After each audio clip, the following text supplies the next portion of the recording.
Di antaranya sabda Nabi SAW, tidak akan terjadi hari kiamat, tanda-tanda kecilnya adalah sampai aku diutus menjadi Nabi. Sudah diutus menjadi Nabi SAW. Meninggalnya aku. Nabi SAW sudah meninggal 1400 tahun lebih yang lalu, Bapak Ibu sekalian. Itu tanda-tanda hari kiamat juga. Kemudian kata Nabi SAW, juga tersebarnya penyakit taun, yang banyak diantara kaum muslimin terbunuh. Ini sudah terjadi di zaman Umar bin Khattab radhiyallahu anhu. Tersebarnya fitnah diantara kaum muslimin, dan itu juga dengan meninggalnya Umar bin Khattab. Kemudian terbebaskannya negeri Furs, Persia, dari kekufuran mereka, dan mereka masuk Islam. Ini juga terjadi zamannya Uthman bin Affan, zamannya Umar bin Khattab. Lalu kalian akan mendapatkan Masjid Aqsa, dan itu zaman Umar bin Khattab juga sudah terjadi. Jadi tanda-tanda kiamat kecil sudah berentetan, sudah terjadi semua ini. Dan yang sekarang kalau kita mau deret semua itu banyak sekali. Tapi yang sekarang yang sedang kita alami ini adalah tanda-tanda kiamat kecil yang terakhir. Tanda-tanda kiamat kecil terakhir ini banyak diantaranya minuman khamar, tadi saya bilang dianggap sebagai minuman yang biasa. Banyaknya laki-laki yang menyerupai perempuan, perempuan menyerupai laki-laki. Banyaknya tersebarnya tempat perzinahan. Negara mana sekarang yang tidak ada perzinahan kelihatan? Allahu alam, kecuali Saudi mungkin yang tidak ada terang-terangan. Kalau sekarang lebih banyak negara Islam, Indonesia negara Islam, lampunya terang, tempat diskotik, bar, maksiat, tempat berzinahan, umum perzinahan, cuma dinamakan tempat hiburan. Di dalamnya ada perempuan penghibur, udah tempat perzinahan, cuma dinamakan dengan nama lain. Saya kemarin umroh, ini bimbing umroh, saya masuk ke Turki. Saya pikir Turki itu mungkin seperti menamakan nama Islam, membawa nama Islam karena dulu khilafah Islamiyah. Sampai saya mengunjungi istana-istana para sultan yang dulu memimpin khilafah Utsmaniyah, sedih melihatnya. Subhanallah, hampir di setiap pinggir jalan jarang kita temukan perempuan yang berjilbab. Jarang sekali. Sampai saya tanya pembimbing turnya, laki-laki, saya bilang, ini sudah jadi kebiasaan orang-orang Turki. Apa ini semua muslim? Dia bilang, ini semua muslim. 95% muslim, sama dengan kita. Orang Indonesia, banyak sekali muslimnya. Tapi nggak ada simbol Islam. Tidak ada simbol Islam di situ. Ini bukan tanda-tanda hari kiamat. Tanda-tanda kiamat kecil juga adalah terbukanya aurat. Sampai-sampai kalian sudah, sampai-sampai orang yang menutup aurat itu dianggap asing, dan orang-orang yang membuka aurat dianggap prestasi. Sekarang sudah terjadi itu. Orang yang jalan sekarang perempuan pakai rok pendek percaya diri. Orang yang pakai jilbab malu jalan di tempat keramaian. Terbalik sekarang. Makanya sabda Nabi SAW, Islam itu bermula asing dan akan kembali asing nanti, tanda-tanda hari kiamat. Maka beruntunglah orang-orang yang dianggap asing pada saat itu. Banyak tanda-tanda hari kiamat. Satu-satunya tanda-tanda kiamat kecil yang belum terjadi adalah Malhamah Kubro namanya. Malhamah Kubro ini adalah perang besar-besaran terjadi antara Islam sama kekuatan Nasrani. Saya bukan menyebutkan ini kemudian mengatakan kita harus perang, bukan. Ini memang hadis Nabi menyampaikan masalah itu. Nabi SAW menjelaskan akan terjadi nanti tahaluf itu kesepakatan antara kalian dengan Bani Ahmar. Bani Ahmar itu orang turunan orang-orang non muslim, diistilahkan dengan Bani Ahmar di zaman Nabi SAW. Bapak-Ibu sekalian, kata Nabi SAW, nanti akan tahaluf, akan bersatu untuk memerangi satu kaum. Tidak tahu kaum ini siapa, Allahu alam. Siapa mereka yang akan diperangi tidak tahu, tapi waktu itu orang muslim sama orang Nasrani akan bersatu. Kemudian setelah menang melawan yang sedang menjadi target itu, dia dikeroyokin kelompok itu, tidak tahu kelompok itu siapa, Allahu alam. Kemudian nanti kalian akan menang. Lalu pulanglah masing-masing prajurit-prajurit ini ke tempatnya. Sampai ada prajurit muslim dan Nasrani dari negeri Syam. Negeri Syam. Jadi negeri Syam itu sekarang Syria, Lebanon, Palestina dan Yordania. Jadi dulu negeri Syam namanya. Lalu kemudian orang-orang prajurit-prajurit Nasrani mengangkat bendera salib sambil mengatakan, kamilah yang memenangkan peperangan, ini kemenangan Kristen. Maka kata Nabi SAW, prajurit-prajurit muslim tidak bisa terima dan mengatakan, kami juga memenangkan peperangan, kami tidak bersama kalian. Intinya adalah cekcok di antara mereka dan akhirnya terjadi perang kecil. Dan kata Nabi SAW, kelompok itu muslim yang sedang membela pada saat itu yang sedang terjadi perang kecil, Allah akan karuniahi mereka mati syahid. Semua mati syahid pada hari itu terbunuh, gitu kan? Tapi tidak disebutkan jumlahnya. Lalu ada sisa pasukan keesokan harinya di negeri Syam yang sepakat untuk membela saudara-saudara yang sedang dibunuh kemarin. Mereka berperang lagi hari kedua, lalu kemudian seluruhnya juga Allah karuniahi dengan mati syahid. Hari ketiga sama, terjadi lagi. Mereka bersatu niat untuk membela kaum muslimin. Ternyata mereka terbunuh juga, semua dihormati, diberikan oleh Allah mati syahid. Kenapa saya katakan dihormatin Bapak Ibu sekalian? Karena memang mati syahid itu hanya akan diberikan oleh Allah kepada orang yang paling tulus untuk meminta mati syahid. Sampai ulama sepakat mengatakan kalau ada kaum muslimin yang pergi berperang di jalan Allah, kalau dia masuk memang dia ingin berperang, pastikan dia tidak akan mati kecuali dia sangat tulus. Jadi nggak bisa. Orang mati syahid itu orang betul-betul merindukan syahadah baru bisa. Ada teman saya, dia cerita, teman dekat saya dulu, sama-sama saya waktu itu saya ketemu di kota Makassar. Dia juga seorang dai, saya tidak usah sebutkan namanya.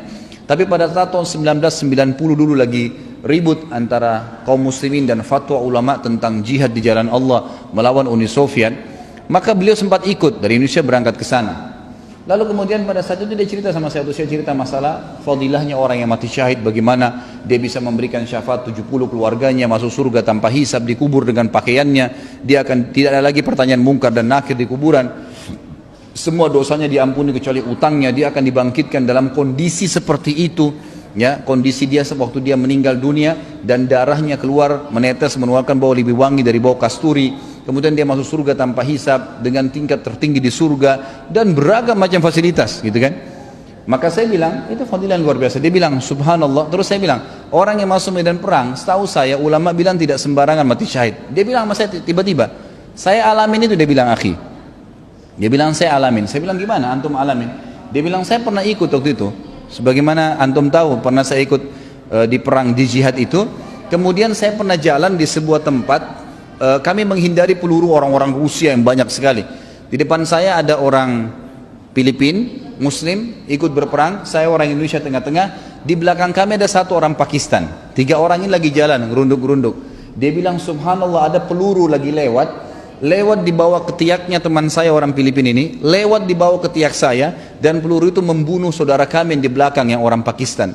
Seakan-akan peluru itu mencari siapa yang harus mati syahid. Jadi tidak semuanya orang bisa mati, itu nggak gampang, gitu kan? Maka ini termasuk sebuah karunia. Orang kalau bisa mati syahid tentunya, ini punya fadilah tersendiri, Saya tidak tahu kenapa saya bisa sampai ke masalah syahadah ini. Ada yang bisa ingatkan? Oh iya, masalah malhamah kubro ya, peperangan itu. Baik, jadi 3 golongan itu akan diberikan karunia syahadah. Hari keempat jemaah sekalian, kata Nabi SAW akan bergabung seluruh pasukan muslimin dari seluruh pelosok dunia. Maka berkumpullah kalian semua di negeri Syam. Ini tanda-tanda kiamat kecil terakhirnya. Kalian semua akan berkumpul di negeri Syam dan akan berkumpul menghadapi kalian 80 bendera dari kekuatan Nasrani. Sebagian ulama hadis mengatakan 80 negara. Dan sekarang orang-orang Nasrani mengetahui kalau yang fanatik dengan agamanya, dia tahu akan ada nanti perang salib besar. Mereka bahasanya begitu. Kalau kita orang Islam sudah punya gambaran itu, sudah punya gambaran tentang akan terjadi. Itu tanda kiamat kecil terakhir nanti. Nah, hari keempat terjadi peperangan besar-besaran seluruh dunia. Kemudian terjadi peperangan, tidak disebutkan berapa lama, tapi Nabi SAW mengatakan kalian akan terus memenangkan peperangan sampai kalian tiba di Rum. Rum ini nggak tahu apa, Allahu alam. Bisa Rum ini bisa berarti Romawi, mungkin Vatikan sekarang, Allahu alam. Tapi yang jelas ada sabda Nabi SAW yang lain, kalian akan membebaskan 2 kekuatan besar Nasrani dan akan ke Islam, akan masuk ke dalam agama Islam.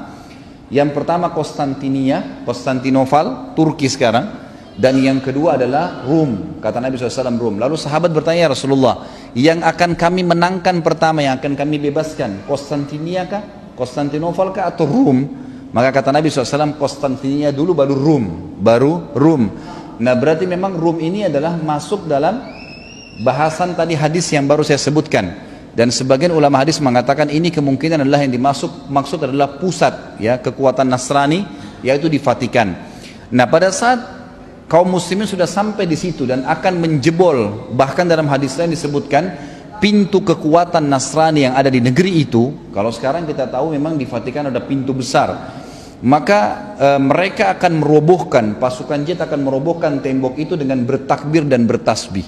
Ya, mereka akan bertakbir, bertasbih dengan takbir yang sangat banyak dari pasukan muslimin, maka rubuh bangunan tersebut. Kata Nabi SAW sebagai penutupan hadis ini, beliau mengatakan pada saat itu iblis menjelma jadi manusia dan masuk di tengah-tengah kaum muslimin, lalu mengatakan, wahai muslimin, Dajjal sudah keluar di tengah-tengah kalian. Sementara semua umat Islam pada saat itu yang ikut berjihad sangat tahu hadis Nabi kalau Dajjal keluar. Dajjal adalah tanda-tanda kiamat besar pertama. Jadi ini pertemuan antara tanda-tanda kiamat kecil terakhir dengan tanda-tanda kiamat besar pertama. Karena tanda-tanda kiamat ada besar, yang ini ada 10. Yang pertama dimulai dengan Dajjal. Maka kata Nabi SAW, iblis akan menjelma menjadi manusia dan berkata, wahai muslimin, akan keluar atau telah keluar Dajjal di tengah-tengah keluarga kalian. Dan muslimin pada saat itu sangat tahu hadis Nabi. Ya, kata Nabi SAW, akan keluar Dajjal nanti di akhir zaman.